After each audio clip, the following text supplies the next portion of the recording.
there was a lot of blue on green killings going on in 2011 where an Afghan police officer would shoot a soldier in the back, a Marine in the back. So, just because we lived in the same compound doesn't mean you were safe. So you slept with your rifle between your legs or right next to your bed every night. The NDS compound, or the NDS, were a type of form of Afghan FBI.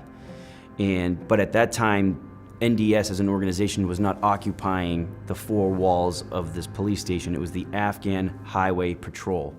The Afghan Highway Patrol, again, was not a recognized police force by the country of Afghanistan, but because culturally the people in that area who spoke Farsi, not Pashto, listened and obeyed the Afghan Highway Patrol as their law enforcement. So they were still issued Ford Rangers, they were still issued weapons, and these were the police officers that I had to live with. There was probably 20 Marines and maybe 60 Afghan police on this four-walled base as the NDS compound off Highway 1. The first night I was at the NDS compound, I was almost blown out of my bed. And not blown out of my bed because shrapnel was coming through the window. I just mean I was literally lifted up my rack on my cot because an IED had gone off right outside the wire.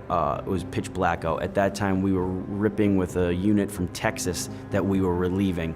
They had found an IED. It was nighttime. I had just laid down. I hadn't heard an IED that close ever in my life at that time. And it was just kaboom. And I lifted up a little bit on my rack. I had been sleeping outside of our little building in the four-walled compound because it was so hot. We'd bring our racks out. So hearing that IED so close that night was kind of like, welcome. Yeah. You are now outside the wire. You're there.